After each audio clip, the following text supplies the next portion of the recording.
नमस्कार मित्रों, मैं आचार्य धर्म शिक्षक सिद्धनाथ त्रिपाठी कुंडली दर्शन 8 में आप लोगों का स्वागत करता हूं।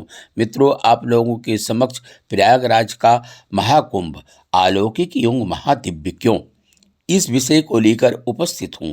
आइए अपनी इस विषय पर वार्ता करते हैं। विषय शुरू होने से पहले आप लोगों से निवेदन है, पूरा वीडियो देखिएगा, जिससे आप लोगों को महाकुंभ पर्व की जानकारी अच्छी तरह से प्राप्त हो सके। मानव जीवन का परम एवं चरम लक्ष्य है अमृत तत्व की प्राप्ति।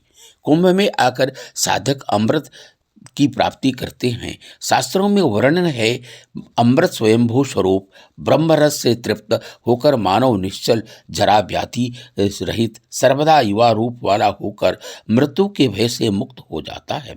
कुंभ की उत्पत्ति के संबंध में पुराणों में अनेक आख्यान मिलते हैं। स्कंद पुराण के अनुसार एक समय देवताओं और दानवों के बीच अमृत कुंभ की प्राप्ति के लिए सागर के मूल में कच्छप और उसके ऊपर मंदराचल पर्वत को स्थापित करके उस पर वासुकी नाग की रस्सी बनाकर मंथन किया गया। समुद्र मंथन द्वारा क्षीर सागर से 14 रत्न निकले। अंत में 14वें रत्न को महाविष्णु धन्वंतरी अपने हाथों में अमृत से आपूरित कुंभ लेकर उत्पन्न हुए। देवताओं के संकेत पर इंद्र पुत्र जयंत अमृत कुंभ लेकर बड़े वेग से भागने लगा। दैत्यगण जयंत का पीछा करने लगे। अमृत प्राप्ति के लिए देवताओं और दैत्यों में के मध्य 12 दिन अर्थात मनुष्य के 12 वर्ष तक भयंकर युद्ध हुआ। इस युद्ध के समय जिन जिन स्थानों पर कुंभ से अमृत की बूंदें गिरी थी, उन स्थानों जैसे प्रयागराज, हरिद्वार, उज्जैन, नासिक पर कुंभ पर्व मनाया जाता है। अमृत कुंभ की रक्षा में बृहस्पति, सूर्य व चंद्रमा ने विशेष सहायता की थी। चंद्रमा ने अमृत के कुंभ को गिरने से, सूर्य ने कुंभ को फूटने से और बृहस्पति ने असुरों द्वारा अमृत के अपहरण होने से तथा शनिदेव ने इंद्रदेव के भय से अमृत कुंभ की रक्षा की थी। इसी कारण सूर्य, चंद्र और बृहस्पति तीनों ग्रहों के विशेष योग में ही कुंभ पर्व महापर्व मनाया जाता है। मित्रों, कुंभ शब्द का अर्थ साधारणतः घड़ा ही नहीं है। इसके पीछे जन समुदाय में पात्रता, निर्माण की रचनात्मक शुभ भावना, मंगल कामना एवं जनमानस के उद्धार की प्रेरणा निहित है। पृथ्वी को कल्याण की आगामी सूचना देना या शुभ भविष्य का संकेत, भूमंडल को भारतवर्ष के या 7 समुंदर पार विदेश के मनुष्य मात्र के पाप को दूर करना ही कुंभ की उत्पत्ति का हेतु है। सूर्य, चंद्र व बृहस्पति, इन तीनों का विशेष योग बनने पर कुंभ पर्व का समागम होता है। 29 जनवरी 2025 माघ मास की अमावस के दिन सूर्य और चंद्रमा मकर राशि में तथा बृहस्पति वृष राशि में स्थित होने से तीर्थराज प्रयागराज में कुंभ महापर्व का शुभ योग बन रहा है। मकरे च दिवानाथे वृषगे च बृहस्पति कुंभ योगे भवेत् तत्र प्रयागे ही अति दुर्लभे।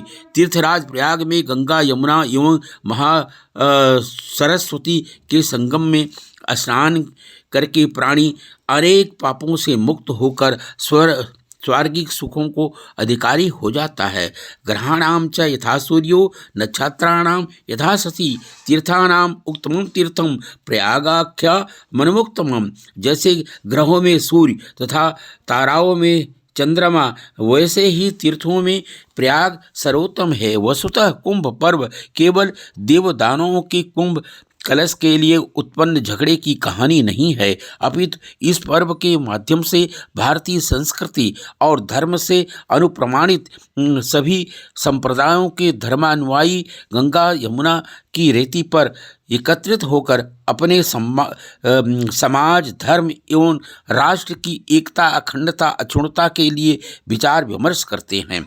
सरकार की व्यवस्था और कुंभ पर्व की दिव्यता, भव्यता और अनुपम छटा देखने लायक तो होगा ही।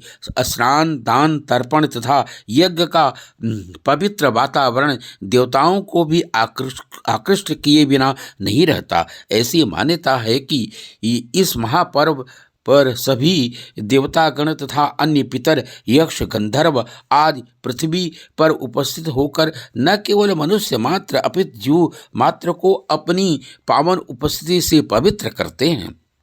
त्रिवेणी गंगा यमुना सरस्वती तीनों पावन नदियों के संगम पर 13 जनवरी से 26 फरवरी तक कुंभ पर्व पर स्नान, जप, पाठ एवं दानादि का धर्मशास्त्रों में विशेष वर्णन किया गया है।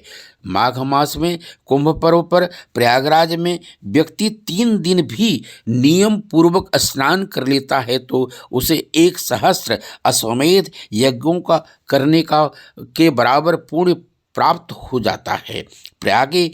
प्रयागे माघ मासे तो त्रय स्नानस्य यत्फलम अश्वमेधम सहस्रेण तत्फलम लभते भुवि। इसलिए प्रयाग महाकुंभ अलौकिक एवं महादिव्य है। अच्छा लगा हो तो लाइक और सब्सक्राइब करें। धन्यवाद।